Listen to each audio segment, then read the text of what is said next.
I'm gonna be reading comics too then, if that's what we're doing.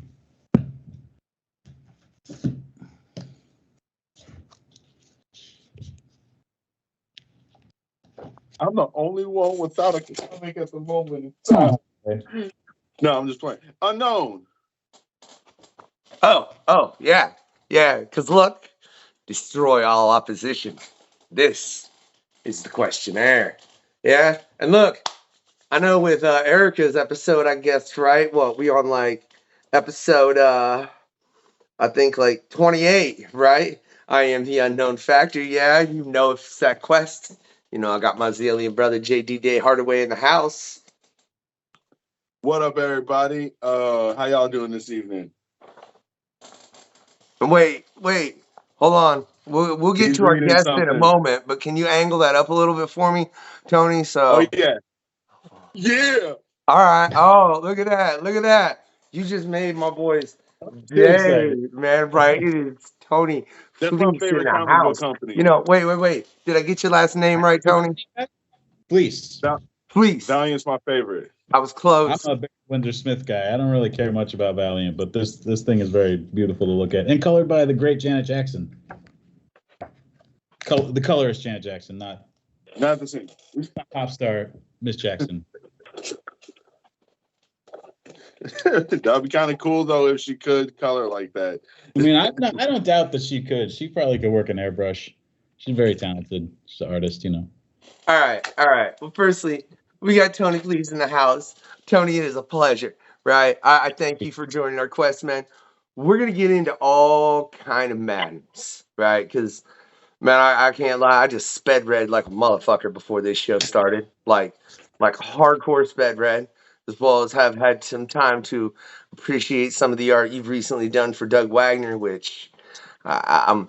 The comics over there, or else I mean, it's already bagged and boarded. I done read it. I'm waiting for issue 2, but that's besides the point, right? You know, as well as a number of other things. But you hope they get chopped into French toast sticks. Like that's where you went with it, man. You really think maybe the tops of the French bread pizzas get chopped into French bread toast sticks? I think so. That's like another French bread thing that's in the freezer aisle, right? I mean, can I just say, Tony, legit? That's like we've had some answers for that question because it's just honestly something I really want to know the truth to because I mean, we'll get into it. I have a lot of thoughts on the subject. It's really the question I had the most to say about. You can't. I mean, but you just. I know. I mean, you just can't. You just. No one knows, right? But Hardaway. I'm just gonna throw you under a bus to fight off, bro. You can't be telling me not to fight off my villains, dude. Why are you always? Look, we ain't had an attack in a while. Don't say nothing. We got Tony in the house. Like I ain't. It's not been bad, anyways. At least you're not out in the damn woods, man. But there's still a bus coming for you. You guys had attacks before? Yeah. You know. On the podcast? Yeah. Like what? Like Iceman once. We had. No. It was Killer Frost. No, we had Killer Frost and Iceman separately, bro. I was just going back and reviewing an old episode. There's been both, as well as Claw, as well as I'm forgetting. Purple Man on you at one point, right? So yeah, there've been issues. It's been unfortunate, but I'm hoping we've moved past the supervillains based on like the level of questers we're bringing on. I think we always get the same supervillain in every episode, and that's Bus Coon. And Bus Coon is going to ask you the same question as always, and that is, why stay in the industry? Me? Yeah. Why do you stay in the industry? I love comics. I'm great at it, and I don't know how to do anything else. So I'm be happy to just keep doing this. I guess I do a couple other things, but comics is the thing that I'm best at, and so I'm gonna stay in it. The industry. I mean, it's not like I got to go to meetings and stuff. You know, the industry is here in my house. And that's more than enough. How many employees do you got in your own head right now? None. I mean, yeah, I haven't had to go to an office in like 15, 16 years. I haven't had to have a boss. Like, this is great. I'll keep doing this.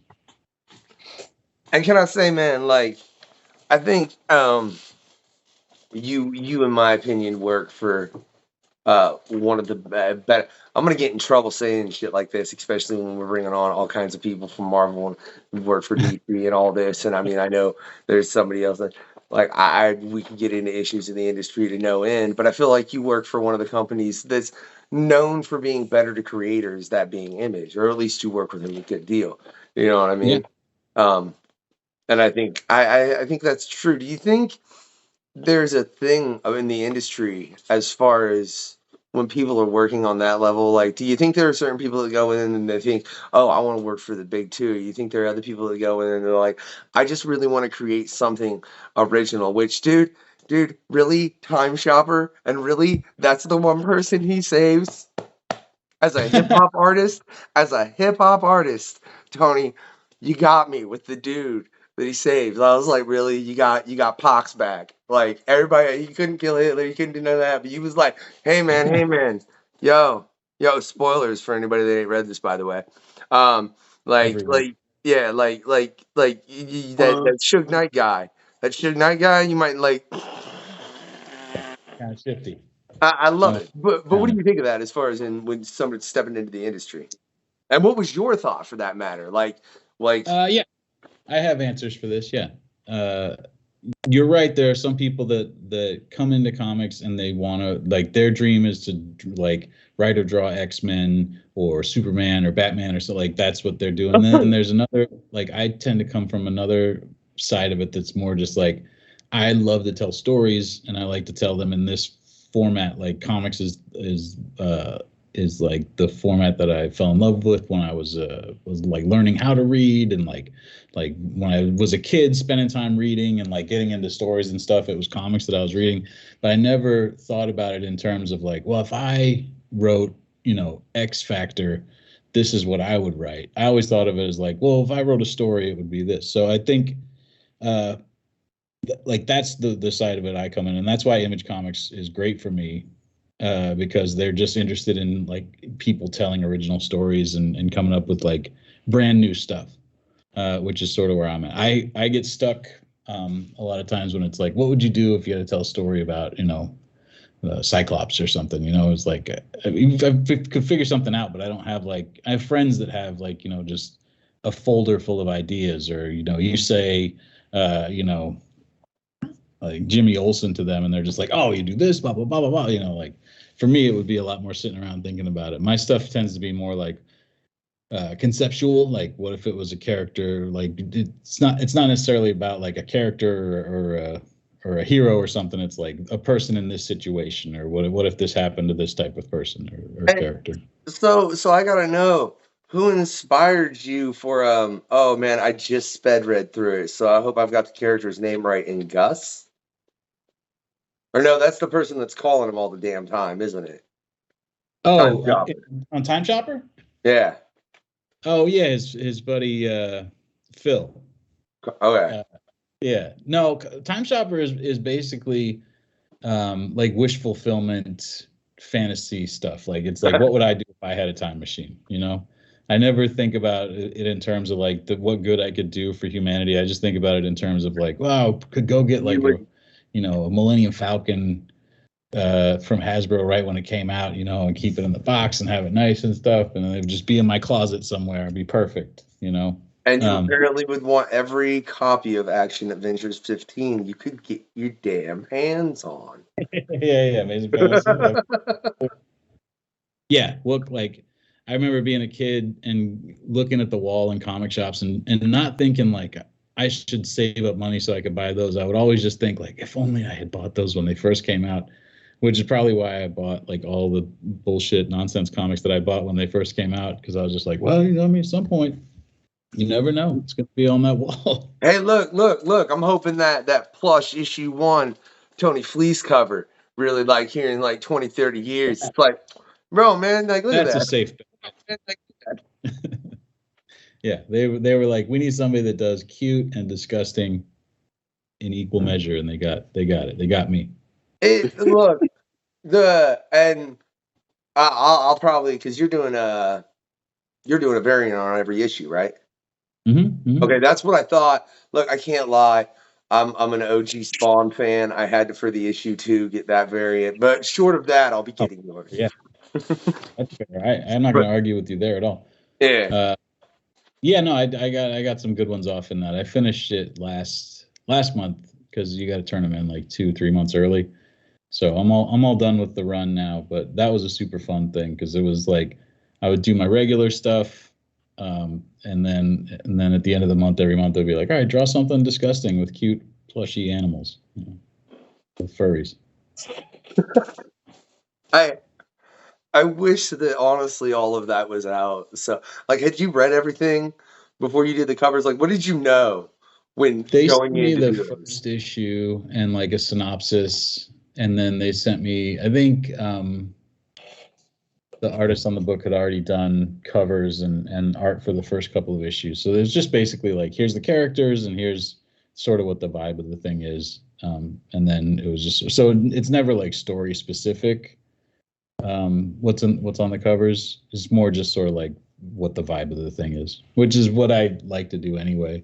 Like when I do covers, I don't like to do like in this issue. I like it more to just be like, oh, this is what this comic feels like.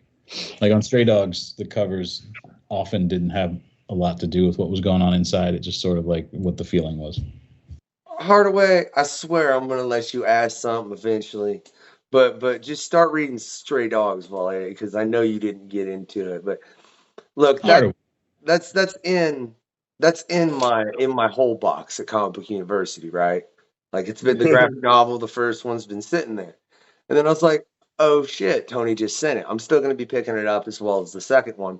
I'm probably just honestly going to pick up the second one first now that I've already read the first one, but that's neither here nor there. Thank you for that, Tony. But the only reason, like, you ever been in a moment in your life where you're like, I don't want to fucking sad shit, right? And like, so it's been like Dave and me have conversations as far as what to pick up and blah, blah, blah, this and that. And he's like, man, I don't know if you want that. Just talking to me. It's like, it's kind of, because it's got some moments in it that are like, like why, man? Why? No. So retailer talked you out of buying my comic? What shop well, is this? No. Because he knows I'm still gonna get it. It's still in my whole box, bro. He just knew at the moment I didn't need that. I needed something that was a little more cheerier. You know what I mean? What did I concerned about that? We were putting this book out in the middle of the pandemic. Like people were still stuck at home when the book started coming out, and we definitely thought about it because we worked on it we started working on it in 2018, late 2017, and so we put it together for a long time. And then by the time we were putting it out, we're just like, oh, first Diamond shut down, and so we're just like, oh, is there even going to be comic stores for this thing to come out in? And then it was like, oh, is everyone's dying, everyone's stuck at home and depressed. Is this going to be a disaster? And luckily it went I think people were just sort of like looking for a distraction, but yeah, there's some real bummer shit in there, and we were worried about putting something sad out in a time that the whole world was sad at the same time. Okay, I didn't know that you guys literally put that out during the pandemic as well. Oh my god. The only reason, in my opinion, it's successful because it's a really well written, really well handled, really well drawn. Like it's good in my opinion. It's a good book, man. And like I said, the only reason Dave talked me out of it, it wasn't necessarily he talked me out of it. Is I asked him some questions. He's like, oh well, this gets real dark and serious. And when he said that, I was like, fuck you, dude. I don't want that right now. I don't need that in my life.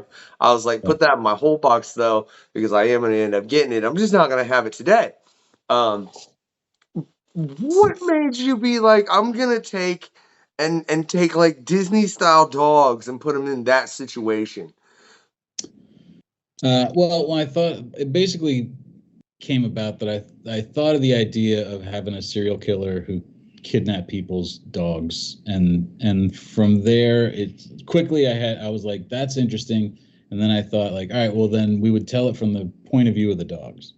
Like so then it's like then I sort of know what it feels like, and it feels like a Disney movie. Like it feels like, the Aristocats or Oliver and Company or like Rover Dangerfield, which is not a Disney movie, but like So I knew what the vibe was then, and then it was just about finding a collaborator that could draw it where it would look exactly like that. And so then I had met Trish Forstner, the artist, because we both worked on My Little Pony, and I hit her up and I was just like, could you, like, would you be, like, I didn't know her. I just had met her a couple times at conventions, and then I was basically was like, I wonder if I'm going to tell this nice lady this story about like a serial killer that, you know, and she was like, right away, she was just like, yeah, that sounds great. Let's do it. So. Oh, go ahead, Hardaway. No, I just thought it was interesting that My Little Pony got brought up into it. Look.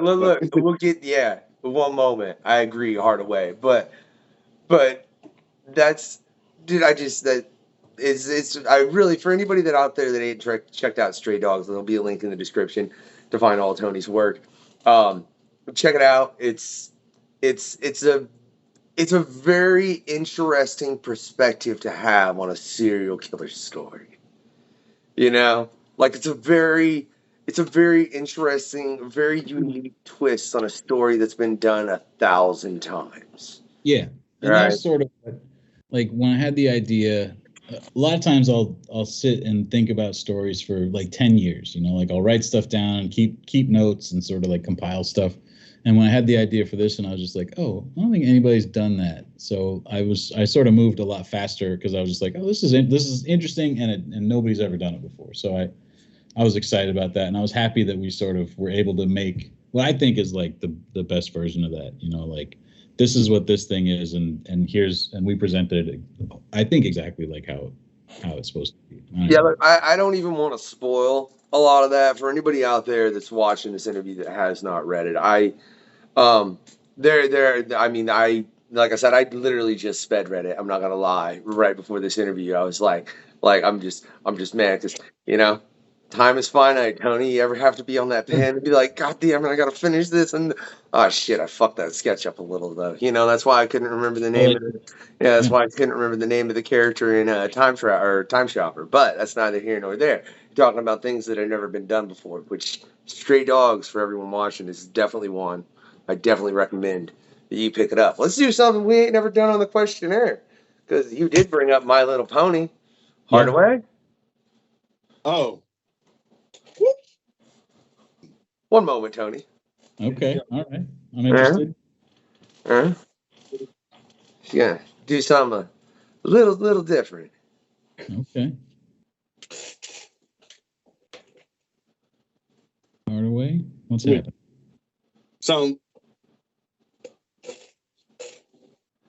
Hey, this is another Hardaway?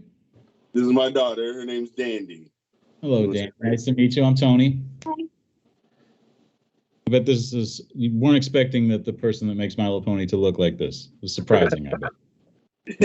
Like a grizzled. What did you want to say to him?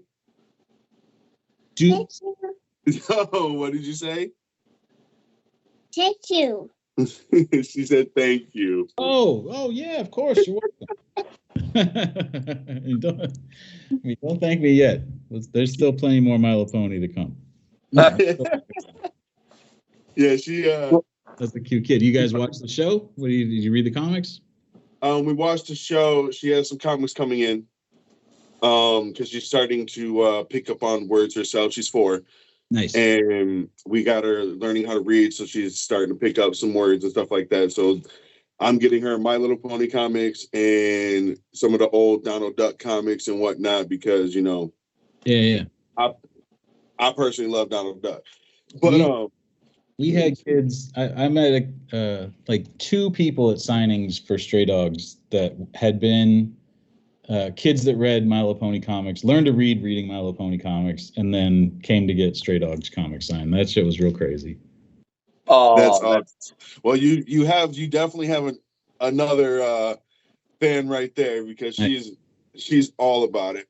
And when she found out, she was like, I want to ask a question, but really all she wanted to do was say thank you. That's very cute. Are you guys watching the new Netflix show, the CGI one? Yes, we watched the movie first, and she she loved it. And then her mom was like, busted out all the old My Little Pony toys that she had. Yeah. And it was like, so she started watching all the old cartoon, got all the new cartoons and stuff. Like, she was like, everything. She does that with absolutely everything. Like, she's seen all of Tailspin, Chippendale Rescue Rangers, like absolutely everything that could be awesome. Yeah. She's already consumed it, watched it multiple times, and she can recite Winnie the Pooh like it was nothing damn near. But I can't say my boy's stuck on Paw Patrol, and I'm really trying to get him in the Avengers, the two big Avengers runs shows that they did recently, as far as Earth's Mightiest Heroes and Avengers Assemble. That's it. Yeah. She likes Mightiest Heroes. Huh? She likes Mightiest Heroes. She thinks Hulk is funny. Yeah. Those are so I'm trying. But my boy's only 3 too. That's a good one to bridge the gap, right? Because that's the one with the funny Hulk and the big head Avengers, Mightiest Heroes. It's I've kind of watched a bit of both of them recently. I can't tell you which one's which, Tony, to be real honest. It's more along the lines of the preteen and whatnot. They just have a lot more funnier situations rather than like raw all the time, smash. There's like more like living with each other and dealing with each other at times. You guys watch the Spidey, the CGI Spidey that's got Miles and Spider-Gwen in it? Yeah, and they're amazing friends. Yeah, that's also. If I asked her who her favorite, she'd say Spider-Gwen. Nice. Yeah, my buddy Chris Moreno's a executive producer on that show. We used to draw together in the studio. Like, we worked together in the studio for years, and he's been working on that show since it started, I think. So, well, see, I can proudly say I was literally watching that today, Tony, with my boy. Nice. Like, literally today, I was watching Into the Spider-Verse with my boy. My boy's like, Spider-Man? Which, is awesome. I'm like, yeah. Because, I just got him. I don't know if everybody in the room probably remembers the old school things the WWE used to make where you could hit them and they make noise. They were, like, stuffed. Mm-hmm. You know what I'm talking about? Yeah. I got him a Spider-Man one of those. And he bloody well loves it. So, yeah. But on to just random questions, Tony. I want to know, like, what did you start first, man? Art or writing? Yeah. Well, I started drawing first. Okay. But when I got into comics, it was with a book that I wrote and drew myself. Basically because it was like a time when I saw a bunch of people on the internet around me doing like small press, just like making their own comics. But there was nobody that I wanted to work with, like that was on my level as a writer, and I mean on my low level. You know, like the guys that I was that were around me, I was like, I feel like I could write. You know, I might as well just write something. I don't need somebody else who's also not shit now to write something for me, right? I was like, I'm not shit, so I'll just write it myself. And then that book came out pretty good, and I was like, oh, I guess I could do this. And so I had been comfortable as an artist. I mean, I wasn't great, but like I was just like, this is what I'm going to do. I'd gone to art school. I was going to be an artist. But I'd always written and like done well, you know, like in school, but I wasn't, and it was never like, oh, I'll be a writer one day. So that sort of came second, which now when I do stuff that's just writing, it sort of works where I'm a lot more visual of a writer, where like I think about stuff more visually than other writers that I've worked with do, just because I come to it from the other direction. And Hardaway, you got all the sweets. You have ice cream and cookies and man, Hardaway eats endlessly. Like it's got both your feet still, Hardaway. Yo, look, pick an episode, Tony. Go clip through it a little bit. You'll literally see Hardaway eating in every single episode. It's a lot, man. It's like, you know, I can't get excited about it. Like I agree, the Fast and Furious films, bro. So I don't understand either. I really don't. Are we from the questionnaire? Are we into it? Or are we just how does it work? How does this show work? What do you mean? I just bring up random shit from the questions you answered. You've already read the questions. Yeah, I don't know. It's just seasoning, man. That's all it is. Potpourri. Got it. I guess I really need to include. I've come to the conclusion recently, especially based on someone's response when they got the questions. They were like, "Are these the questions for the show? Is this one?" Like, no, that's not what we're going to talk about. It's literally just a little salt, a little pepper, a little oregano up in here. You know what I'm saying? Like, give me some. Like, we like it spicy. You know what I mean? Like, so I agree. Like, the Transformer movies are way better because the cars transform as opposed to Fast and Furious, bloody well piss poor. You know, like I want to know though. You said earlier, right? Your brain works on you just come up with concepts and you pick them right. Out of the big two, is there anybody that you're like? I mean, I'd like to write a story for him. Oh, characters? Yeah, it's really not how I think about it. I think about it in terms of like when we did Stray Dogs, I was like, it would be fun to do this with it'd be fun to do Pet Avengers or something, you know, like do like superheroes from the perspective of the pets that live near them or that live with them. I always I love the X-Men growing up, but I don't know, like it's such a huge thing and you know, they have like a whole writer's room that writes it, and it's all these different tendrils that go into different, you know, they're on Krakoa. I'm just like, it seems like a lot, you know? I feel like when people write it and they sort of, I get most excited about it when it's like a singular voice than when it's like, you know, 100 different books that are coming out from a bunch of different people still like telling the same story. That seems like harder for me to manage and keep track of. So I read superhero comics all the time, but I don't necessarily have like one that I'm just like, that would be my guy. I don't have like a Batman or a Superman. So I have a question for you then. All right. If you could pull what you did with Stray Dogs. Yeah. All right. But instead of the people that were necessarily in there, let's say you took the pets from superhero and whatnot. Now most of them don't have a pet and stuff like that, so you would literally have to create whole new characters and stuff like that at that point in time. So with that being said, since you said you liked the X-Men growing up, what the hell do you think Beast, Colossus, Cyclops, what do you think their pets would be? Well, I mean, I guess that Wolverine would have a Wolverine. That would be cool. Just like a crazed Wolverine, you know, in the mix. And Beast, I feel like he's a cat guy. You know, he's like a knowledgeable glasses. You know, he's a professor. The Professor Xavier also a professor, I guess. Beast is like a doctor, a doctorate.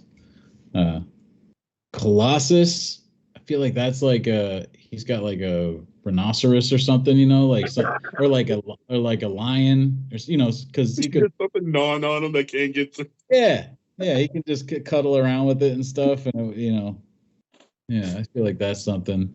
Cyclops, he's like a hamster guy, you know, like he's just got something, just a little something. Something. You know, in all honesty, I was thinking either Cyclops or Wolverine would have a hamster.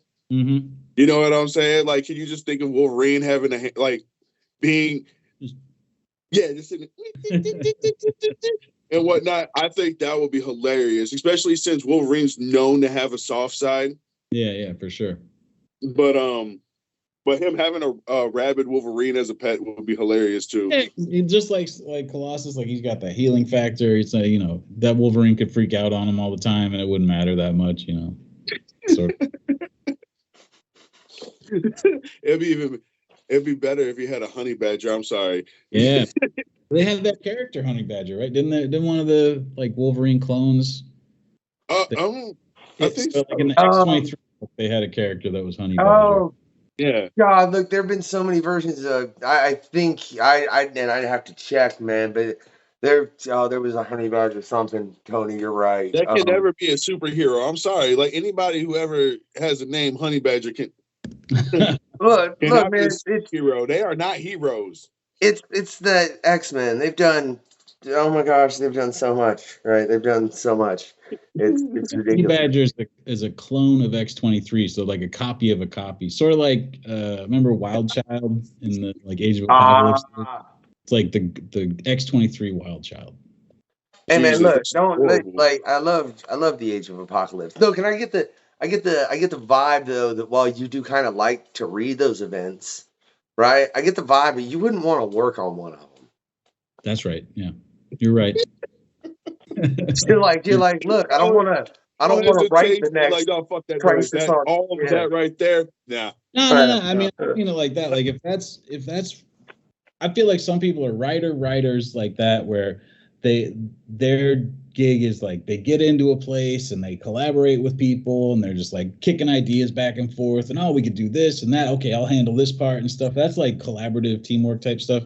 Well, I feel like the way that I make comics, even though I end up like collaborating a lot and co-writing sometimes, but I do better when I have just like an idea that's just like, okay, we're doing this and then just moving forward with it. And it's not about setting things up for other stories or setting things up for other people. It's just about like doing the thing that's right in front of me. So that he's the Tupac of the writing comic book industry. That's right. That's why I'm just Tupac. I guess that's why that's the one that got saved in Time Shopper, huh? Pac, like it's like, yo man, don't go miss it. Like that's the only spoiler I'm gonna give, I swear, out of all the works we're gonna get into, except the next one a little bit, because you said you collab with people a lot, and I feel like out of everything I've sped read the shit out of, Tony. Oh my god, I don't think I've sped read comics like a half hour ago. Huh?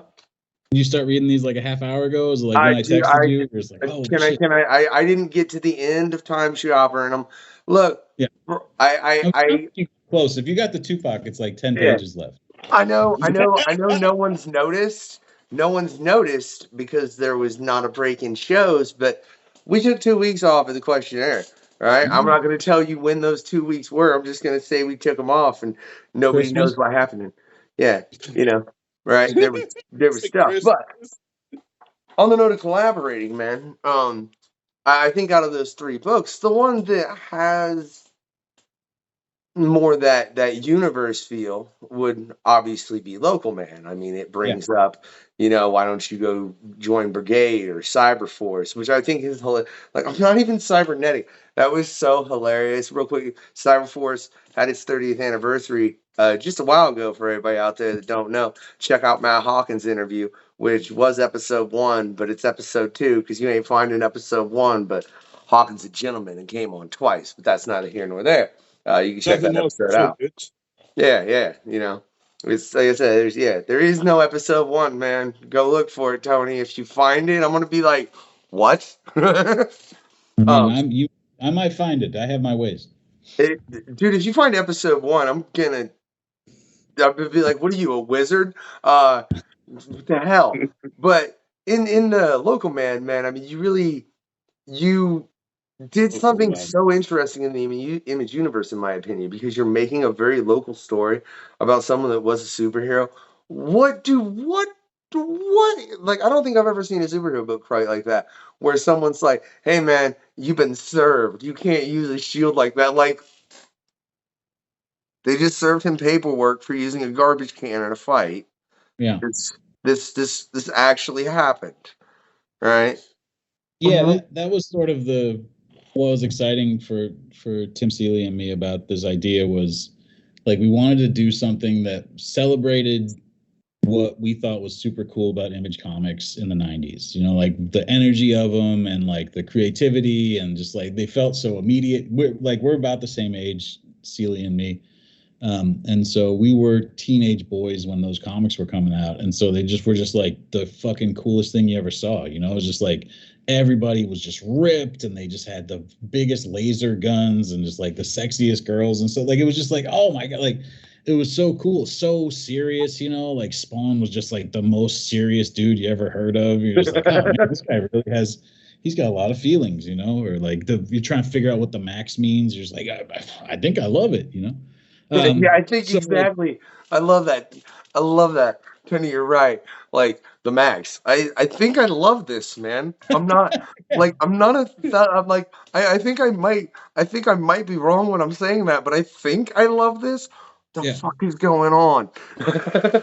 That's like he's fighting Pitt, but then you're just like, I think it's also about like sexual abuse. I don't know, like it gets real deep. There's a horse. But yeah, like that time was pivotal and sort of like inspirational to both of us, and we wanted to sort of do like, let's take that energy but tell a story that makes sense for us to tell today, where like we're older and we're sort of removed from that time and the industry has sort of moved in a different direction, and just sort of do like take that excitement and do like a story of somebody that like lived that life, loved it, and now it just isn't allowed to have it anymore. You know, like you can't be in Youngblood anymore. Now you have to live with your parents again. You have to go back home. Nobody likes you. We all think you suck. And what can you do from that side of it? You know, now that you're not allowed to fight with lasers anymore, and you just have to be, you know, you live in the tiny town that you came from. Like that was just sounded interesting to us, and like the idea of Tim and I both moved away from home. You know, like we've both been through a lot of the same stuff. And the idea of like trying to go back home, you know, like they say you can't go home again. You go back home and people are just like, I drove to Colorado where my folks live last year at Christmas time. And I stopped at a 7-Eleven and this guy was coming out and he was just like, California? And I was like, yeah, I'm from there. And he's like, go on back. I was just like, oh shit, okay. Man. So it's sort of like some of that feeling too, you know, just like people don't like it when you get up and go someplace. They don't like to be left behind, or they just don't like Californians. That happens too. Man, Sorry. seriously. I'm sorry. I'm not laughing because that's slightly true. No, it's slightly hilarious. It's kind of relatable. Personally, to me, it's a moment on a whole different level, Tony. And shout out to Tim Seeley, who, like, I loved Hacksash. He is the creator of, you know what I'm saying? Like, tell Tim he should come on, Tony. But just saying. But just, what you guys created there, man, like you kind of annoy me. I sped read all that, and now I'm like, man, now I got to go add more shit to my pull list. Well, this is just going to be one book a month. You know, it's not like a ongoing crossover. You know, $4 a month, $1 a week. No. When it's done, I'll get the graphic novel. I can't. I was really trying to stick to graphic novels, Tony, and I'll tell you, it's because, like, I room, space, the way they fit, it's more for practicality. Oh my god, and fucking $5 a pop if you get fucking, like, if I got every book that I would like to on a weekly basis, it would be more than my fucking paycheck. Sure, yeah. You know. Agreed. Well, probably not. I don't really read them all anymore too. So like I buy stuff. I sat down and read like 3 or 4 comics this morning. And I still have a stack of, you know, like 100 that I bought that I haven't read yet. You know, just sitting there trying to get through them. I can't. Yeah, like I totally get that, Tony. Like it can be rough. Did you say you edit this show? Yes. All right, I'm gonna let this dog out. One second. You're gonna make me have to do an edit like that. That's fuck, right, yeah. Tony. That's hey, I did the shirt out. We're leaving the shirt shot in. Well, the guys finally got fed up with having to deal with multiple wavelengths all the time. So the multi-reality god was just like, I'm done with this. Wait. Damn it, Hardaway. How are you going to start the show back up before I even come back? Story stuff. This is secret. He's not giving this to the people. Yeah, this is my little thing and whatnot. So this god walks away, and all the realities and frequencies collide together. Mm-hmm. So you're sitting in your house watching TV, and you step out the room to go to the kitchen, and now you're in someone else's house because all the planes of existence are now there. A lot of bad things happen in this calamity. Yeah. Then you and the gods show themselves. So now everybody knows that gods exist. Mhm. Which ones are you going to follow? Dude. So, Sorry, and then magic Hardaway. starts pouring out, and everybody starts getting certain abilities, so on and so forth, and it's tied from the land that they were born in. I got a whole map and everything drawn out. It's like, it's pretty cool. That sounds like a lot to keep track of. I play Dungeons and Dragons. Yeah, there it is. Yeah, That's why. That's the main reason. I'm like, I DM, uh-huh. so I have to come up with like traps and scenarios, of course, characters that you fall in love with that I kill later on. Yeah. Hey, Hardaway, real quick, not to say anything on that, but you need to read The Wicked and The Divine. Do you know what that is, Tony? I do know what it is. I haven't read it. You're saying Okay. you recommend it? Well, no, I mean, I've got the first one. It's one of the graphic novels I need to read. You know how we were talking about that earlier? How like sometimes things get in the way, like you got to let a dog out, so you had to put that comic book down. You know what I mean? It happens. But just I know the synopsis of it. I've thumbed through it a little, and just based on what he's discussing, and they're kind of relevant topics to one another. You know what I mean? That's all I'm saying. All right, similar concept you're saying. Yeah, I mean, there are similarities in it. You know what I mean? Like kind of like there's similarities. I don't know if the similarities are far as to say like the similarities between Stray Dogs and 101 Dalmatians, but there's similarities between those two things. You know what I mean? Yeah. But I would recommend a 5-year-old could watch 101 Dalmatians. I wouldn't recommend them read Stray Dogs. Sure. Go read My Little Pony. Should save it for later, though. Yeah. But now I want a story of a serial killer dog. Ooh, the reverse. Yeah. like a but with just like a devious mind.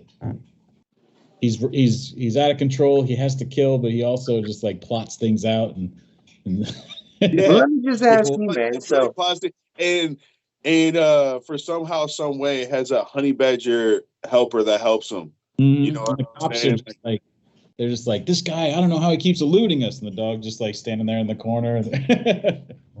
He's tearing these people apart. All right, well, let me just take this back to a little questionnaire. You know what I mean? Yeah. One that we did before the show. So you say pretty much all the Batman movies, there's at least one that just terribly lived up to the comic. It would probably be Batman and Robin, let's be real honest, because Mr. Freeze is not jacked like Arnold Schwarzenegger. You know what I mean? And that was just, then it was a bad Bane. It wasn't a good Bane. Like it was a poorly, and if you like it, I don't get psyched about hardly any of them. Like I like the first Batman, but I don't know if I just like it because I was 10 when it came out. You know, I like Batman Mask of the Phantasm. Like I know I like that one. I think I sort of like Batman Begins, but I don't ever go like I gotta pop on Batman Begins. You know, like I never just sit there and go like I want to watch it. I like the last one pretty good, the Robert Pattinson one, but again, I never go like I should put that on. Yeah, Tony, like that one surprised me. It did. That one. I would watch another one of those for sure. I hope they make more Robert Pattinson Batmans. I'm sure they will, right? Can I say the thing about that? Like, I really hope for anybody that hasn't watched that film, spoilers. I'll spoil the hell out of a movie. I don't care. Go read the comics. Right. Yeah. But I really hope they do what they set up, which is Batman which is Riddler versus Joker. Oh, sure, yeah. I need that. Man, that I would look. I don't really care for the DC live action films, but if they actually do that, I would probably watch that. And you say that your favorites though are Spider-Man No Way Home and the Spider-Verse films. So you love the Spider-Verse, man. So I'm curious, out of what you've written personally and worked on, other than My Little Pony, because obviously there's a lot of it out there. You can find My Little Pony in every form. I'm pretty sure there's probably a CCG, isn't there? What do you mean? CCG? Like a collectible card game. Oh yes, there is. As a matter of fact. Yeah. Okay. Exactly. So and you work on that. So there's everything. CCG, bro, it's trading card game. It's not CCG. It's TCG. It used to be CCG. I ain't fucking played none of them in forever. My apologies. TCG, whatever. The terminology has changed in the last 20 years. I played when Pokemon started. I wish I had all my old school Charizard cards. You know what I'm saying? Yeah. Yeah. But beyond that, man, what you've worked on, what would you like to see transition into another medium? Like, is there one that you look at and you go, if I could get that made, I really think it'd fucking just work if promoted properly. Yeah, if they made a Stray Dogs that was like exactly like a 90s 2D anime, like if it just looked like the comic and it was like an animated, felt like a Don Bluth movie, that would be kind of perfect, because I always thought of it, I thought of it as a comic book, but I always wanted the vibe of it to be like the way we even drew it was like it should look like this sort of thing. The way we colored it, like we wanted it to evoke that feeling of like a 90s animated thing. So man, that you would got be cool. me. Yeah, you got me thinking of All Dogs Go to Heaven, 101 Dalmatians. I mean, like Lady and the Tramp. Like the whole time I'm reading that book, I'm just. Here's the real question. All right, I got a couple questions. He just said something that made me think of a question, and I need to ask you: do you think All Dogs Go to Heaven is meant for children? That's a fucked up film, man. I'm just saying. I don't know if any Don Bluth movies are meant for children. Like, they're all bizarre. Like, they're all weird. Like, Rockadoodle is a crazy fucking movie. I love that movie. It's bizarre. It's weird as hell, though. What's that thing about? It's like an Elvis chicken. Like, there's always like there's some big. That's all about shit when I was a kid. Oh damn! Hey, Rover Dangerfield. No respect at all. Man, maybe my favorite. I mean, Back to School, and then Rover Dangerfield. My top two Rodney Dangerfield performances. Indeed, woo. But no, the next question that I actually have is this. Look, what would be your who would write your theme song, and what would it sound like? That's what I thought you were going to ask first off, just so you know, Hardaway. But you actually asked the question that you threw me off a little bit. Props for that. But go ahead, Tony. Sorry. Oh boy, I don't know. That's a difficult question. I like a lot of like Italian crime movies and horror movies and stuff. So part of me feels like that sort of like Italian giallo, like Ennio Morricone or Riz Ortolani, like that sort of like that sort of thing would be cool. That doesn't have words to it, it's just like a instrumental. That's fine. It's your theme song. It's like your theme music. You know what I'm saying? But I always liked Mr. Boombastic by Shaggy. I always felt like that was that's something that hard, especially the intro. You're just like, oh man, there's something important's about to happen. So, also maybe Shaggy or the late Ennio Morricone. Indeed. Why do you hate cover sketches? Continue. Oh, well, yeah, that's just sort of like there's a lot of pressure when you're coming up with an idea for a cover, and I've done probably like 200 or 300 covers at this point, and so it's like trying to do something you haven't done before, and also something that you haven't seen somebody else do before. And Baxter, hold on a second. Hey, you can introduce the dog on the show. We like animals on the questionnaire. All right, I'll bring him on here. He's being a real pain in the ass right now. Yeah. Just went outside. You remember? Come up here, you big giant. Oh yes. So how big of a dog do you got? I'm curious of what Damn, look at that. What's up? What's up, Bubba? How you doing, puppy? Yeah. Baxter, man, he has arthritis. You can see he's got a cloudy eye. Oh. Just has to pee a bunch, apparently.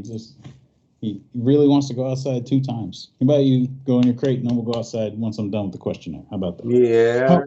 It's a good puppy. There you go. Good boy. That is a beast of a dog, Tony. The big dog, 70 pounds. Woo. He thinks he is like a lap dog. He'll just crawl, step on my lap, often big, painful claws. That wasn't previously some other ladies, was it, Tony? No, and I didn't kidnap him from Okay. somebody. I just needed to check based on the story I just read. All right, that's all. I mean, he was somebody else. He's a rescue, but I didn't kill anybody. Wait, well, knowingly. No. You're making that real suspicious there, Tony, with the whole "it's a rescue" line too. Like, yeah, I didn't steal. He could be he could be the Dexter version of that guy. You know what I'm saying? He's the serial killer that saves pets from pet abusers. Right. I always like it when I hear stories like that. Like when you hear somebody like steals a dog just because they saw it being mistreated. Oh, that's the coolest. I was like, that person cool. Hey, I'm just trying to add more additions to your world. You know what I'm saying? So like a different aspect, do a one shot of like the exact opposite. The guy who steals animals from bad people. Yeah, cover sketches. I just like. I don't hate doing them. I like all of I like every part of making comics. But if we're putting things on a scale of like favorite to least favorite, coming up with cover sketches is sort of like the most taxing part of it, where it's just like sometimes you'll have it right away. Like Stray Dogs, I knew what what 2 or 3 of those covers looked like immediately, right when I first started working on it. But then other times they'll just be like, what do I have to say about this? Or like we talked about Plush. Like the first issue, I know what I'm doing. The second issue, I know what I'm doing. But then eventually it's just like, all right, what? I'm doing 6 of these. So how do I tell this same similar idea 6 different ways? Yeah, and that's Plush in particular is one that's just kind of out there, from the minds of Doug Wagner and Daniel Hillard. Yeah, they certainly put together a story, I'll say. So I can understand that specifically. But can I say initially, man, I thought when you said that, I thought you meant like if you were at a con and somebody asked you, hey, I got a blank cover, sketch this. That's what I thought you meant, which I can understand that being way more of a pain, because I think even in that situation, then you've got one individual fan, and it can be like, well, damn, I kind of want to give them something cool. And so I thought I meant that situation, but at the same time, I understand what you're saying as far as just period covers. Why inking, man? That's like inking is the vibiest. Like it's just sort of like I've done all the thinking, I've done all the planning, and now I can just sit back, and if I'm doing it on paper or if I'm doing it digitally, I can just sort of sit back and put on music or put on a show or something and just vibe out and just let it happen. Like all the hard work is done, and now it's just a matter of like the rewarding part, which is just like put these lines down that become the thing, Man, would you call that your Zen moments? My what moments? Your Zen moments. Your Zen moments. Definitely, for sure, yeah. But also like that'll end up taking. It could take an hour. It could take 6 hours, and I won't know the difference because I'll just sort of like I'll just get in the zone. But so somebody's like, "Hey, when are you gonna have that done by?" I'll be like, "I have no idea. I'm gonna start working on it right now, and then when I'm done, I'll stop." But it could be in 20 minutes. It could be 3 hours from now. I just think that's funny because I really kind of feel like Mike Ruth. I feel like Mike went very zen when he started inking the Swamp Thing on episode 25, I think it is. Y'all can check it out. It's there. It's Swamp Thing, bullshitting, and Mike Ruth. Because that's cool. Mike's second episode, and he literally just drew and inked Swamp Thing, and you could kind of see in that moment where. So I wonder if that's something that's just across artist board. Like, is that a Zen moment for artists, you think, period, where it's just like I finally got it down? And a lot of the people I know, like the penciling and the planning, or if you're writing and drawing, like by the time you get to the inking, once you're comfortable doing it, it's the part where you're just like, all right, let's go. Let's just get into it. And, even like the repetitive motion of it, it's relaxing. It's nice. And then, because I end up coloring my own stuff a lot of the time too for covers. And then, so it's like, it's work all the way up to the inking, and then the inking is nice. And then when it comes time to color, it's work again. So it's like inking's the part that's the most comfortable. If you're an inker and if that's your whole job, like I know inkers who are like, oh, this is a, you know, it's a grind getting it right, you know, but where it's just part of my job. It's not, it's the most relaxing part. Do you think that has to do with the fact that they're taking someone else's pencils and inking them as opposed to where you're inking your own pencils? Because I mean, Yeah. Mike was very much, I mean, he penciled it, he inked it. That wasn't, you know, some fucking something he had to ink. Yeah. There's no pressure that I mean, the pressure that I'm going to screw it up is only in my own head, you know, like I know about what it's going to look like. And so I don't have anybody to really answer to besides, you know, whoever else I'm working on the book with. But, yeah, I don't have that sort of the same pressure as somebody inking somebody else's work. It was right there, then it was right there.